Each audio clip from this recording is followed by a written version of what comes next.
أعوذ بالله من الشيطان اللعين الرجيم بسم الله الرحمن الرحيم فوضوا أمري إلى الله إن الله بصير بالعباد ولا حول ولا قوة إلا بالله العلي العظيم حسبنا الله ونعم الوكيل ونعم المولى ونعم النصير والصلاة والسلام والتحية والإكرام على الرسول المسدد المصطفى الأمجد المحمود الأحمد الذي سمي في السماء بأحمد وفي الأرض بأبي القاسم محمد اللهم صل على محمد وعلى أهل بيته الطيبين الطاهرين المعصومين المظلومين المنتجبين الذين أذهب الله عنهم الرجس وطهرهم تطهيرا اللهم صل على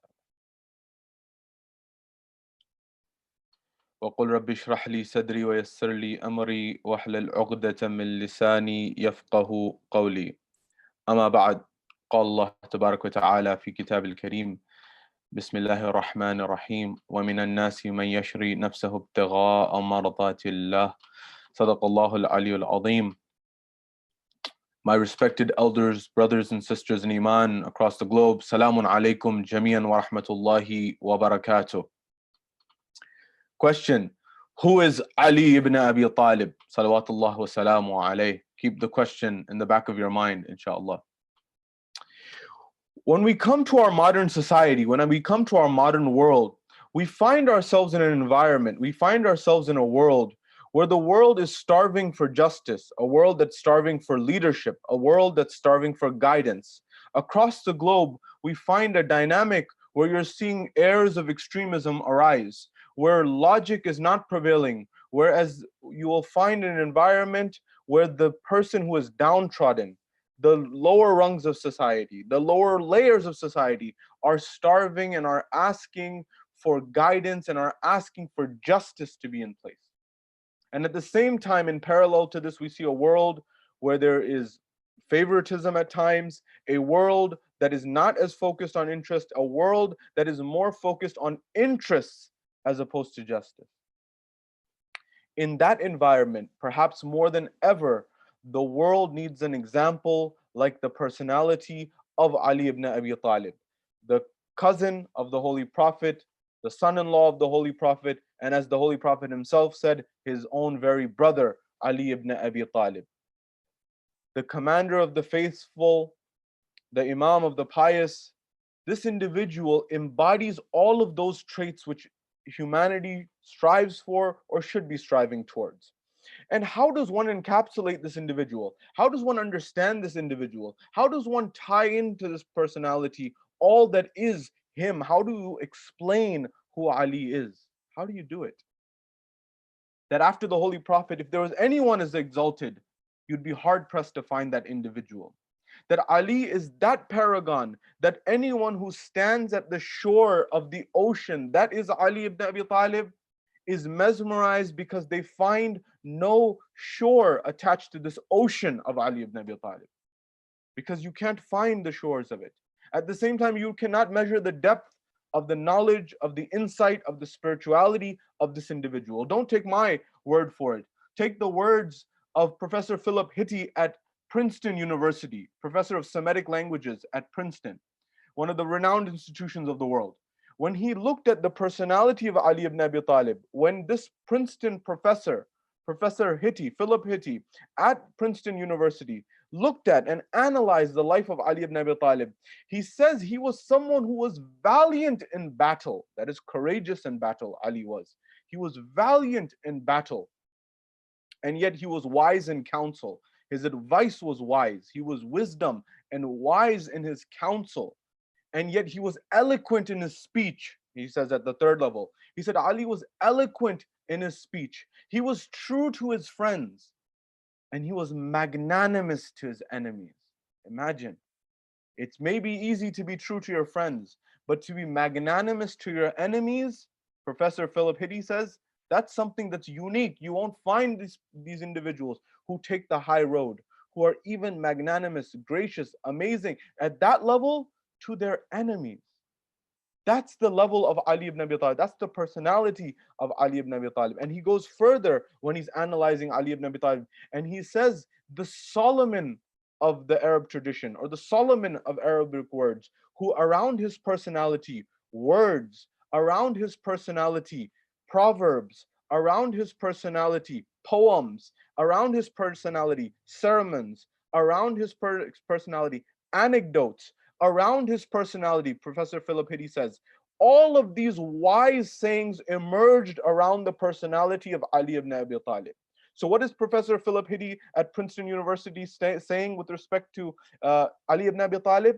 That he had all of these characteristics of valor in battle, of wisdom in counsel, of eloquence in speech, of being true to his friends, of being magnanimous to his enemies, and beyond that, having all the wisdom of Solomon. Solomon, who in the Bible is considered the wisest of men, the wisest of leaders. And Professor Hiddey continues and says, he became the paragon of both nobility and chivalry. It was as if he was a knight, he was saying, as Gibbon said in another place. This was the personality, this was the being of Ali ibn Abi Talib in the eyes of others, not just Muslims. And further, when you look and you analyze this personality of Ali ibn Abi Talib, when we come to the Islamic tradition, Rasulullah says with respect to Ali ibn Abi Talib and the personality and the being of Ali ibn Abi Talib, Rasulullah says, Ya Ali, he's attributed to have said, Ya Ali, no one will love you except a believer, and no one will hate you except a hypocrite. And that who is a munafiq, the person who is two-faced, the person who is hypocritical, that's the only person that you will find who has hatred in their heart with respect to you. But perhaps one of the most eloquent and most beautiful encapsulations and summaries of the being of Ali ibn Abi Talib comes from the words of Alam al-Hilli in Kashf al-Yaqeen. Alam al-Hilli is not a normal scholar. Alam al-Hilli is not an ordinary scholar by any measure of the term. Rather, he was that person which we're told that even at his young age, society was waiting for him to hit the age of baligh, of bulugh, to hit the age of puberty so that they could follow him because his knowledge was surmounting his age, was surpassing his age.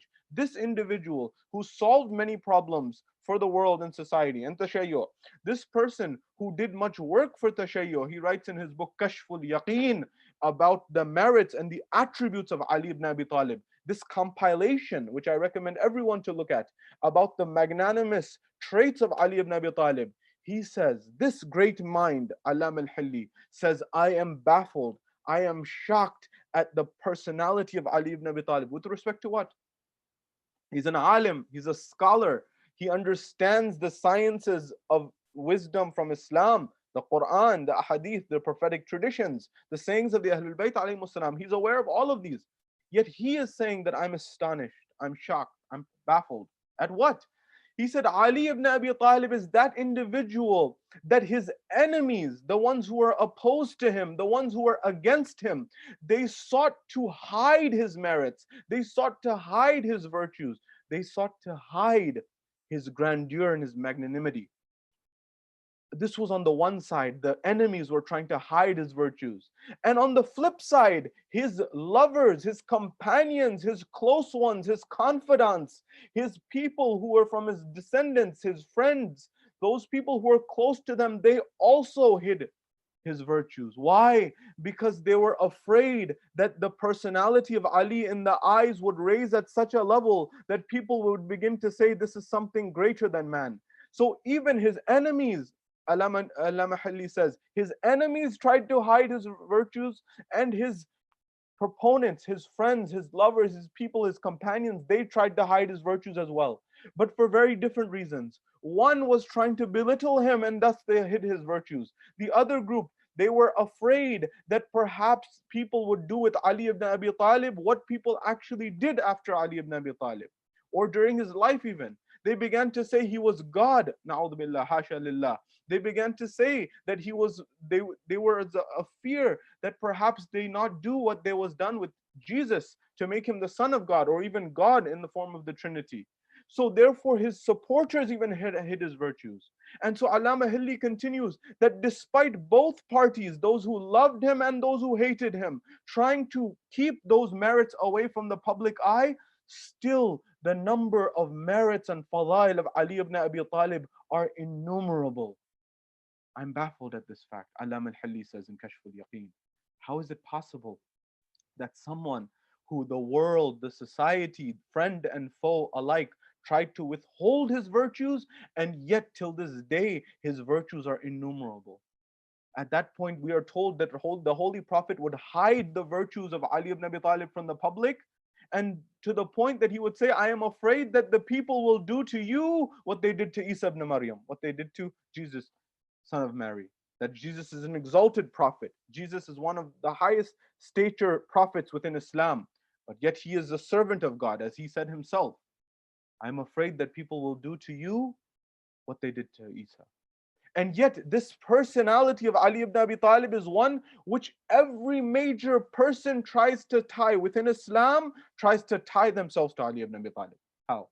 You go to, for example, the Shia community, everyone is trying to hold on and cling on to the shirt of Ali ibn Abi Talib so that they can get their salvation. You go not even within Shia, because some people may say this is an issue for the Shia, Tashayyu, the followers of Ahlul Bayt alayhim salam. By no means. If you go, for example, to our brothers in Ahl Sunnah, the Sufi category, for example, the sect, the group of Ahl Sunnah who identify as Sunni, of course, they are not Shia, but every single major one of their orders, every Sufi order, with the exception of one, all of them go back to Ali ibn Abi Talib. All of them originate with Ali ibn Abi Talib, except for one. And even that one, the Naqshbandi order, of that, there's three. One of them goes back to Abu Bakr, the rest go to Ali ibn Abi Talib, as they say in the orders. That is why is every mystic, you go around Turkey. I remember I had the opportunity to go to Istanbul some years ago.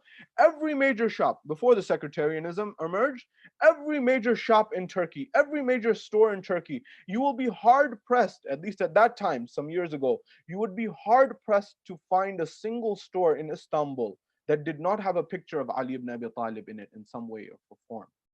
Are these people followers of Ahlul Bayt or Shia? Not necessarily. Most of them identify as Ahl Sunnah. In fact, some of them even identify as secularists. They say we don't have a religion. We don't adhere to Islam. As you remember, if you will look at the pages of history, you will find that Mustafa Kemal Ataturk, he had a movement of secularization of the Ottoman Empire of Turkey. And yet, despite all of this, you will find the person who may not be the most religious, he still wants to identify with Ali ibn Abi Talib. What type of personality is this Ali ibn Abi Talib? That he gravitates and he pulls the person who is of deen, of religion, and the person who may not be of religion even closer into his hold. That is the personality of Ali ibn Abi Talib. You and I are so fortunate to have leadership, to have guidance, to try to aspire to be the Shia of Ali ibn Abi Talib. Why? Because there's an old saying from old classical wisdom that don't get too close to a politician. Don't get too close to your role model. Don't get too close to your whoever you aspire and look up to. This was a saying that was said in classical wisdom. Why? They would say if you get close, if you look at the politician who speaks well and tries to do, and you see on the public stage, when you get close to this politician, you may notice that this politician has some shortcomings in their life. That the way you had envisioned them in your mind and the way they are in practical reality, maybe they have hypocrisy, maybe they have a deceit, maybe they have some traits that you didn't know they had in them. So your view of them may come down. The same way, an academic or somebody who's an intellectual or whoever your role model is, you take a sports athlete, whoever it may be, that you thought in your mind this person is spectacular on every front. But then when you began to get close to this person, you began to analyze them and look at their life and you realize, hold on a second, this person has this missing, this person has this missing, this person has this missing. And there's a series of different traits that are left to be desired.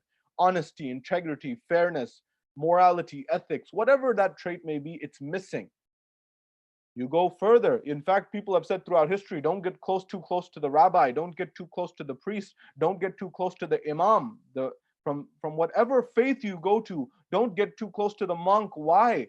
Because when you personally spend time with that person, you may get further from religion. Why? At times, not all the time. But why? Because that there is a gap between theory and practice. There's a gap between what should be and what is. But subhanallah, how amazing, how magnanimous, how Fortunate are we as followers of Ahlul Bayt alayhimus salam that our followers, our guides, our leaders, our people who hold the flag of Islam for us, the closer you get to them, the more you understand God and the closer you get to God. The closer you get to their persona, the closer you get to their personality, the closer you get to their being, the more you remember God, the more you understand the grandeur of God. In fact, the amazingness of Ali ibn Abi Talib and his likes, the Ahlul Bayt alayhimus salam, it only gets greater and more elevated the closer you get to them. This is a unique trait because the world asks, why do you follow Ali ibn Abi Talib? Why do you identify as Shia of Ali ibn Abi Talib? Why do you become part and parcel of this individual? The question I ask is, why not? The question I ask is, show me a greater role model. Show me a greater leadership. If there ever was a greater leadership, it was in the personality of Rasul al-A'zam, the Holy Prophet. And Ali ibn Abi Talib himself says that I learned from Rasulullah, Rasul al-A'zam, Rasulullah, and no one else. And we take that on board. But after Rasulullah, there's no greater leadership. Show me.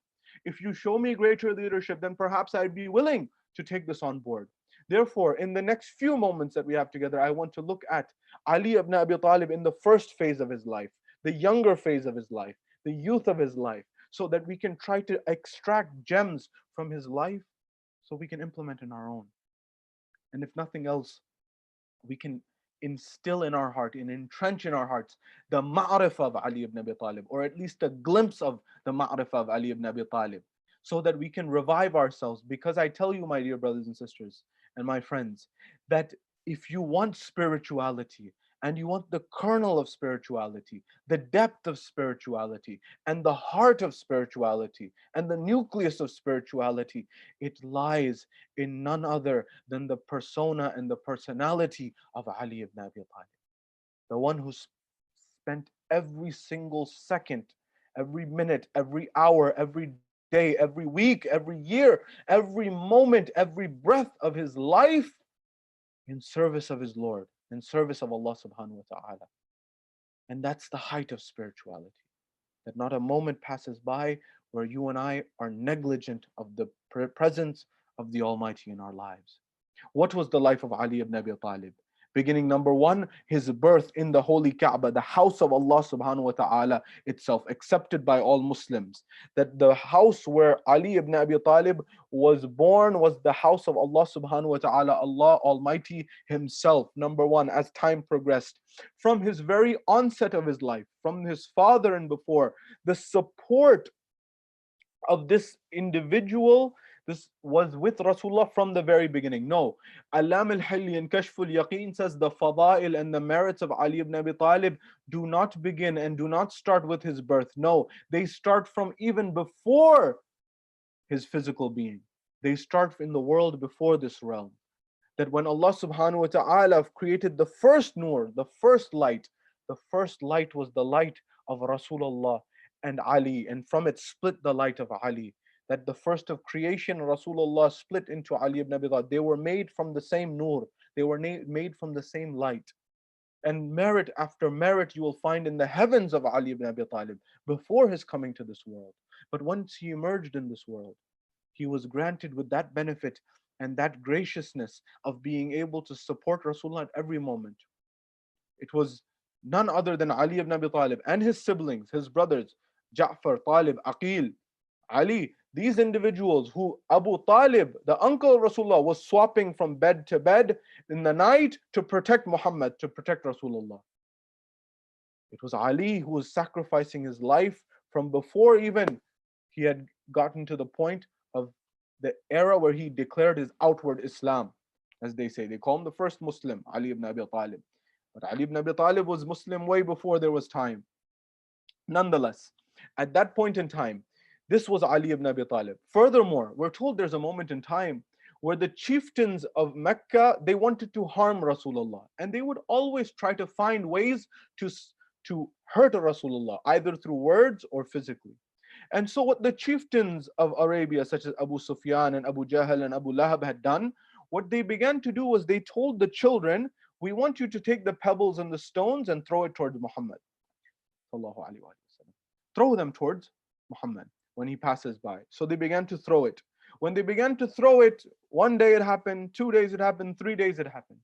When it happened one after the other, we're told that this news reached, and Abu Talib saw this and witnessed this. When Abu Talib saw this and witnessed this, he began to go. He said, I will deal with this, my son, my nephew, Muhammad. Don't worry, I will take care of this matter. We're told Abu Talib gets up and he proceeds towards the chieftains of Mecca. When he proceeds towards the chieftains of Mecca, he begins to speak to them, to the likes of Abu Sufyan, Abu Lahab, Abu Jahl. And he says that my nephew, the son of my brother, he's begun to be, you have pelted him with stones, you have hurt him, you have harmed him. These children, tell them to stop. They're pelting my nephew with stones. At that point in time, we're told that the chieftains began to laugh. They said, who's throwing stones? The young children? He said, yes. At that point in time, they said, it's a children's matter. It's a children's affair. Let it stay amongst the children. And they laughed it off, and he went away. Abu Talib wasn't laughing. When Abu Talib went back, he says, they have children in their homes. They have children. I have a child as well. At that point in time, he calls Ali ibn Abi Talib, we're told. He says, Ya Ali, at that moment, a young boy, he says, Ali, every time Muhammad goes from the house, from today, I want you to go with him. At that moment, and when you go with him, if you see children who are harming Rasulullah, throwing stones at him, I want you to deal with them. I want you to stop them. I want you to take care of them. From that moment in time, Amir al-Mu'minin, Ali ibn Abi Talib, as a young boy, whenever Rasulullah would head out for tabligh or just walk in the city, at that moment, Ali ibn Abi Talib would be with him. And when Ali ibn Abi Talib would be with him, at every moment, when the young people began to throw pebbles and stones towards Rasulullah, at that point, Ali ibn Abi Talib would catch them and take them by the hands and twist their hand and remove them and toss them away from Rasulullah to protect the Holy Prophet. We're told when this happened and this ensued, at that moment, these same children who were throwing stones at Rasulullah one day, now they went back to their chieftains. They went back to their chief leaders. They went back to the likes of Abu Sufyan. They went back to the likes of Abu Lahab and Abu Jahl. And when they went back, they said, we've been hurt. So what happened? They said, we went to throw stones at Muhammad today, and he was with someone. He said, who was he with? He was with Ali. Son of who? Son of Abu Talib. He says, very well. So the chieftains, they got upset. They went towards Abu Talib. And when they went towards Abu Talib, they began to start a conversation with Abu Talib. Salamu alaykum, wa alaykum as-salam. Or whatever their greeting was at the time before Islam for the Jahiliyyah period. They said their greeting. And when they said their greeting at that point in time, they said, we have a complaint, O Abu Talib. So what's the complaint? He said, your nephew, Muhammad, he had with him your son, Ali ibn Abi Talib today. He said, yes, what happened? He says that these children of our families and our tribes, they're complaining because their wrists have been broken. They have been hurt by Ali when they tried to do what? When they tried to do what Abu Talib says, when they tried to throw stones at Muhammad. He said, he began to look at them. He said, Ali did it to those children? He said, yes. Ali is a child? He said, yes. He says, well, it's a children's affair. It's a children's matter. Let it stay amongst the children. At that point in time, the idea was that every moment in time, whether it was Abu Talib or whether it was Ali ibn Abi Talib, from father to son, the protection of Rasulullah was going on consistently through the hands of the Holy Prophet's family and his nephew, his cousin, as well as his uncle, and the whole family. Ali ibn Abi Talib was never negligent of his responsibility of protecting Rasulullah throughout his life. In fact, we're told when Rasulullah announces his prophethood at the age of 40, announces it, not becomes. When he announces it at the age of 40, Ali ibn Abi Talib is 10 years old, we're told, because there was a 30-year gap between the two. And the first to pray with Rasulullah was Ali ibn Abi Talib. Some came later and historians began to say amongst the elders, this was the first. And they began to try to make gender differentiation and age differentiation. The fact of the matter is, the first person to pray with Rasulullah before anyone else was Ali ibn Abi Talib, bar none. And therefore, all of the others who came afterwards. Ali ibn Abi Talib was at the forefront. In fact, not only this, we're told at the moment in time at the famous Da'wat al-Dhul Ashira, where Rasulullah invites, وَأَنذِرْ عَشِيرَتَكَ الْأَقْرَبِينَ, when Rasulullah invites the near ones, the near relatives, when he invites them at that point in time, these are the chieftains, the leaders of Makkah, the leaders of Quraysh. When he invites them to eat, they come. And at that point in time, these are people who are used to eating one sheep, one goat themselves, by themselves. And at that point in time, they have one leg of lamb that they have prepared, that Abu Talib has made arrangements through the blessing of Rasulullah for them to have to eat at this gathering, at this festival or this feast, so that they congregate together. When this happens, these chieftains see this leg of meat at Dawat al-Ashira, and they look at it and they begin to mock and say that one of us eats this. Or in fact, one of us eats an entire sheep, an entire goat. You've kept one leg of lamb?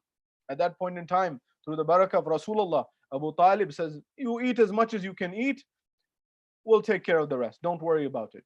And they also wanted to belie Rasulullah. They also wanted to say that Rasulullah is not honest. So they brought their full appetites. You know that feeling that you get in Shahr Ramadan when you've had a tough day, maybe you've missed suhoor, you've missed the morning meal, and now your fast is feeling doubly more intensive? That feeling. So they brought their appetites. When they came to the table, they began to eat and eat and eat. And they're noticing that the food is not diminishing, the food is not becoming less. And they're eating and eating and eating, up until the point in time we're told that they eat all until they are totally filled, and the food is still remaining on the table. At that point in time, right when Rasulullah is about to speak, at that moment in time, the chieftains, one of them gets up and he says, now we must go, we must go. And then he takes the whole crowd and takes them away. The next day, the same ensues. They bring their appetites and they want to belie Rasulullah. The food never ends. Their appetites are full. They can't take it anymore. And yet when Rasulullah begins to speak, they get up and leave. The third day, the same happens.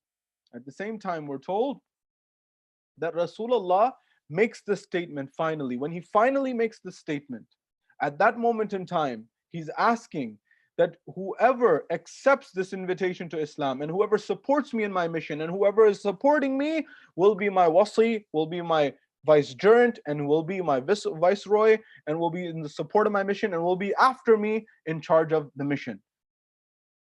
And no one stood up except Ali ibn Abi Talib at that moment. Then Ali ibn Abi Talib was told by Rasulullah to sit down. Why? Because he is marking history at that moment. He's saying that let's give someone else a chance. So people don't say that, oh, it was just a boy Ali. If there was some more time, somebody else would get up. This was the first level.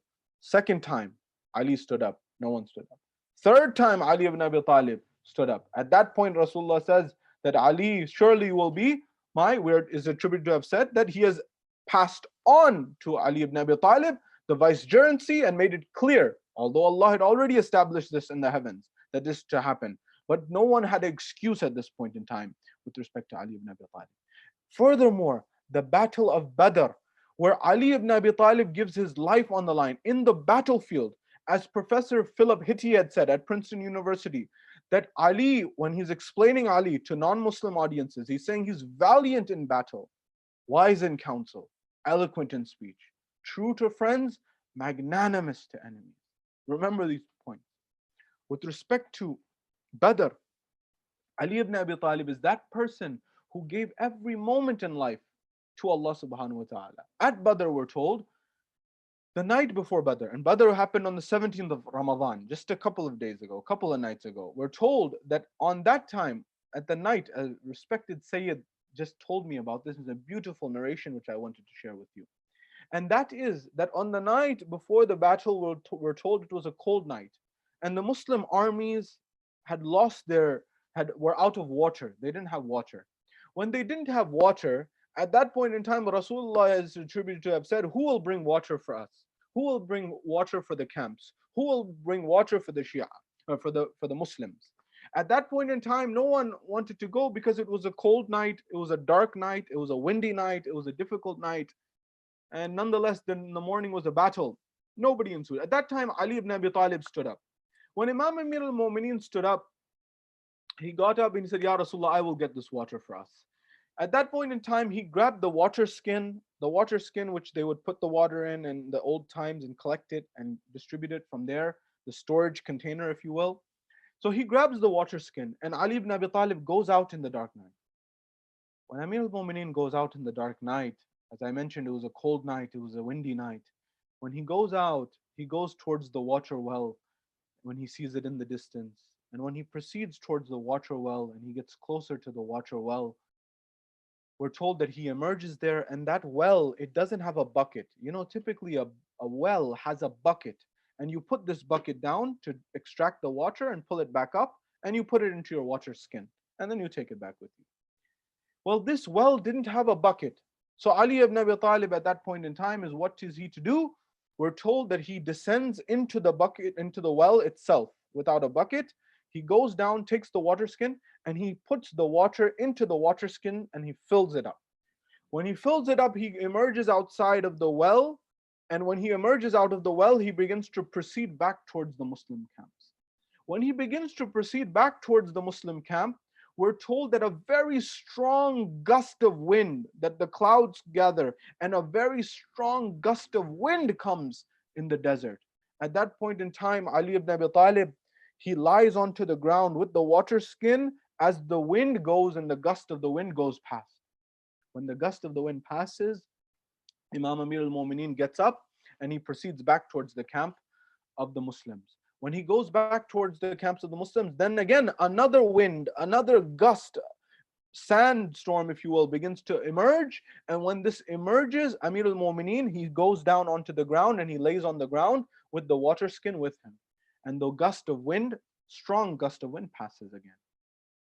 Again, Ali ibn Abi Talib, after the wind passes, the gust passes, the sand passes, the storm passes, he stands up and he proceeds towards the Muslim army. When he proceeds towards the Muslim army again, a third time, a wind comes, a strong gale of wind emerges, and Ali ibn Abi Talib, he goes down towards the ground with the water skin, and he puts himself there until the wind passes, until the gust of wind passes, until the storm passes. And then when this happens, he gets up again and he proceeds back towards the Muslim army. And finally, he's able to get there. When this happens, Rasulullah sees his brother, his cousin, his to-be son-in-law. He sees him at this moment, and he says, Ya Ali, he says, what took you so long? Alhamdulillah, you brought the water. It's a blessing. You brought it, all of this. But what took you so long? It took a very long time. Now, Rasulullah knows, but he's giving a message for the audience. He's giving a message for the people and the times. At that point in time, we're told, he said, Ya Rasulullah, I went to the well of water. When I went to the well of water, there was no bucket in the well of water. When I went there down, I had to go get the water myself. When I got the water, I came out of the well and I proceeded back towards the Muslim tents. When I proceeded back towards the Muslim tents, at one moment, such a strong gust of wind emerged. When that gust of wind emerged, I lay on the ground and I lay on the sand so that this wind passes, the gust passes, so that I can emerge again. He said, this happened once, Ya Rasulullah. Then this happened another time, a second time, Ya Rasulullah. Then this happened a third time, Ya Rasulullah. Up until the point that it took me 3 tries and then I finally made it. At that point in time, Rasulullah looked at Amir al-Mu'mineen and he said, Ya Ali, do you know what these gusts of wind were? Do you know what these gales of wind were? Do you know what this strong wind was? He said, Ya Rasulullah, what is it? Of course, he wants the other people to know and realize. He said, these were the armies of the angels coming to your assistance. The first wind that came was that of Jibreel, who came with 1,000 angels to assist you. He said that was the first wind. He said the second wind was Mikael, the brother of Jibreel, the archangel, who came with 1,000 angels to assist us. The third was the wind that came from the angel and the 1,000 angel battalion of Israfil. They all came together. 3,000 angels came to support. In other traditions, over 5,000. The idea being that when you have absolute trust, when you have absolute determination, when you have absolute belief, when you have absolute resolve in God Almighty, Allah sends His assistance. But this was the trust of Ali ibn Abi Talib, who went before anyone had sent anything. You know, in the history of the Battle of Badr, you know, Rasulullah would always try to get to a place where he could solve problems with a pen, where he could solve problems with a treaty, such as Hudaybiyah, for example. But the circumstance in Badr, we're told by historians, had gotten so dire and so difficult at Badr for a number of reasons. One of the reasons was that when the Muslims had control of a portion of the water, one of the Meccans, the chieftains or one of the people from the Meccan army, he began to call out. He said, either I will do one of three things. One, either I will get to the water and drink from the water. He said, either I will destroy the water or drain the water, or three, I will die in the process. One of the three will happen. So he began to emerge towards the water and he crossed the enemy lines. And when he went there, we're told, according to a tradition, that Hamza, the lion of God, was there and he struck him on his leg. Now, when he struck him on his leg at that moment in time, he had the option that perhaps he could still go back and retreat. And if he retreated, then he would go back and then there would be no bloodshed at that point in time. But he had made a word and he was determined. When he was determined, he let his ego get in the way. When he let his ego get in the way, he said, either I will get to the water and drink from the water, either I will damage or destroy the water and drain the water, or I will die in the process. He said, I've been struck, so I cannot, for example, I cannot stop until I get a drink of the water, which will be difficult because I'm injured, or I cannot get to the point of I can damage, well, I will die in this process. So what happened was he went further towards the water source, and then Hamza finished him off. When Hamza finished him off, at that point in time, the Meccans said, we must do something and we must respond. So their egos emerged in this situation. And then the battle and the war ensued.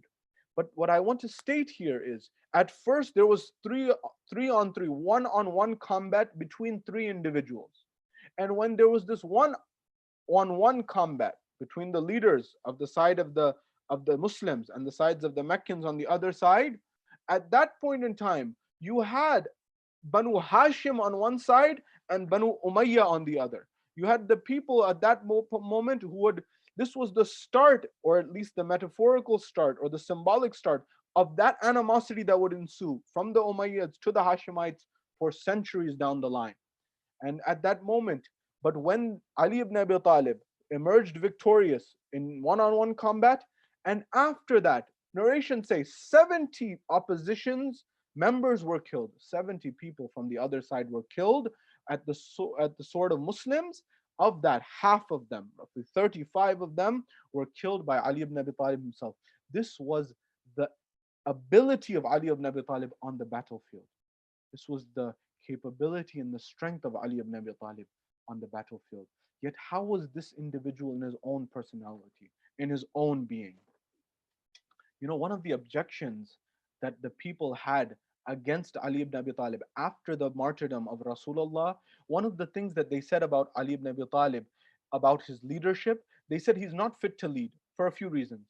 One reason they said he's not fit to lead is because he is someone who's too young. They said he's too young.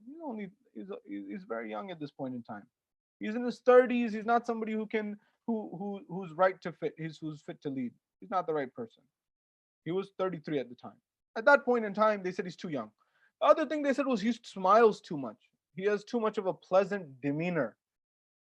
Are you serious that this is one of the reasons that you come forward to try to reject Ali ibn Abi Talib's leadership? These were irrational claims that people made because they had no legitimate claims to try to belittle Ali ibn Abi Talib. Yet this was the personality of Ali ibn Abi Talib, the magnanimity of Ali ibn Abi Talib. That Professor Philip Hitti said at Princeton University, that he was magnanimous even with his foes, that he would still guide the first three khulafa whenever they needed guidance, because the ummah, the nation, was like a child for Ali ibn Abi Talib. We're told on the night of the 19th of Shahr Ramadan, Ali ibn Abi Talib, he goes towards the house of his daughter Kulthum. When he goes towards the house of Kulthum, we're told that she has some iftar prepared for him. When she has some iftar prepared for Amir al-Mu'mineen, she puts on the table certain foods. She puts on the table very simple and basic milk. She puts 1 cup of milk, we're told. She puts 1 piece of bread, barley bread, and some salt. When she puts these 3 things, we're told, Ayatollah Wahid al-Khurasani says, that Ali ibn Abi Talib said at that moment in time, Ali ibn Abi Talib said to his daughter, he said, my daughter, Kulthum, when have you seen me eat more than 1 item at the table? At that point in time, there was milk, barley bread, and salt. Salt, of course, is not a meal, is not a food, it's just a flavoring, it's a mineral. At that point in time, he said, when have you seen your father eat more than one thing at the dinner table? Milk and barley bread on one table? Have you ever seen this? Allahu Akbar. At that point in time, he said, remove one away. Take one away. One is more than enough. Remove one of them. Kulthum, she had the heart of a daughter. It was her father. She knew her father. At that point in time, she tried to remove the salt. When she tried to remove the salt, Amir al-Mu'mineen stopped her, his daughter. He says, my daughter, don't take away the salt. Leave the salt. Take away the milk. I don't need the milk. It was the daughter's heart. She wanted the milk to be there and she wanted the barley bread because she knows her father doesn't eat much. He doesn't eat anything. At that point in time, when she removed this, the question emerges, why ya Ali? Why ya Amir al-Mu'mineen? No one could blame you for having milk and barley bread. Even if you combine the two, it's such a simple meal. At that point in time, he says, I have a wish. I have a desire. Ayatollah Wahidul Khurasani says, with respect to Amir al-Mu'mineen, I have a wish. He says, what's the wish, Ya Ali? What's your wish? He says, I have a desire. The desire is, I want to meet my Lord, my Creator, in a state where I have an empty stomach, where my stomach is empty. That is my wish and my desire, that I meet my Lord and Creator in a way that I am not on a full stomach. I am on an empty stomach. At that moment in time, they said, Ya Ali, Ya Amir al-Mu'mineen, why do you eat such a simple meal? He says, I also do not wish that in my entire dominion, they say the area which Ali ibn Abi Talib, Amir al-Mu'mineen, was ruling over at the time of his assassination, at the time of his martyrdom, was almost 50 countries today. From Kufa all the way to Hijaz in modern day Saudi Arabia, to Yamama, which is right outside of Najd, which is in modern day Saudi Arabia, to Yemen, and all the way up to Egypt, and in between all of this area. Ali ibn Abi Talib says, I do not wish that there is a single table for dinner or there is a single table of food in the entire dominion of the Muslim nation, from Kufa to Egypt to Sham to Hijaz to Yamama to Yemen, everywhere in between. I do not wish there is a single table of food that is humbler and simpler than mine. I am the Khalifa of Muslims. I am the Imam of the Muslims. I am the ruler of the Muslims, which means that I must eat the simplest of foods. I must eat the simplest of the necessities of what I need to survive, so that no one can say on Yawm al-Qiyamah that I lived under the rule of Ali ibn Abi Talib and Ali ate lavish meals while I suffered. Ayatollah Wahid al-Khurasani says, this is an Islamic republic. This is a Muslim nation. This is Muslim leadership if the world ever saw it. Ali ibn Abi Talib. At that moment, that fateful moment, Ali ibn Abi Talib rises and he proceeds towards the Masjid al-Kufa, for a final time. When he gets there, when he gets into the masjid, before he even gets there, we're told that the ducks begin to cry and begin to wail, because this is the Imam who is not only the Imam of the people, of the insan, of the ins, he is the Imam of the jinn, he is the Imam of the animals, he is the Imam of the ducks and the birds and the flies and the bees and every single one of Allah's creations. They begin to cry and they begin to wail as if to say, Ya Amir al-Mu'mineen, don't go towards the masjid. We have a bad feeling about this, perhaps to say. When he gets there to the masjid at that point in time, when Ali ibn Abi Talib gets there, he sees a wretched man who is lying on his stomach. At that moment, Abdul Rahman ibn Muljam, Amir al-Mu'mineen, he tells him, he nudges him, he gives him a light, gentle push.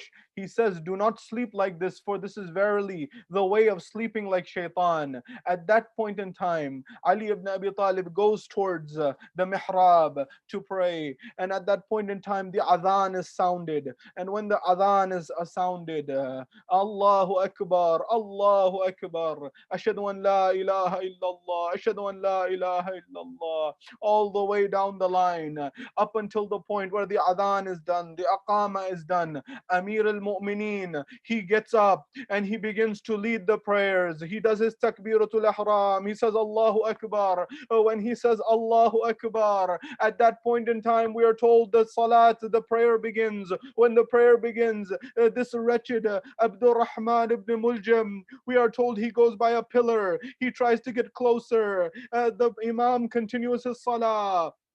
When he continues his salah, he says Allahu Akbar. He goes into ruku. Subhana Rabbi al-Azim wa bihamdih. He gets up. He goes into sujood. Subhana Rabbi al-A'la wa bihamdih. We are told the wretched one gets closer. The Imam is in sujood. And then he proceeds towards Ali ibn Abi Talib. He takes that sword that he drenched in blood for days. He strikes the head of Ali ibn Abi Talib. At that moment, a cry is heard from the heavens. Jibreel calls out, "Tahaddamat wallah arkan al-huda." At that point in time, ala qutil al-amir al-mu'mineen. At that point in time, there's a cry from the heavens, and there is a cry from the mouth of Ali ibn Abi Talib, and that cry is, "Fuzutu wa Rabbil Kaaba." By the Lord of the Kaaba, I have been victorious. I have been successful. It was only the Ali ibn Abi Talib who could say this statement. But I ask, what went over the heart of Kulthum? What went over the heart of Zainab?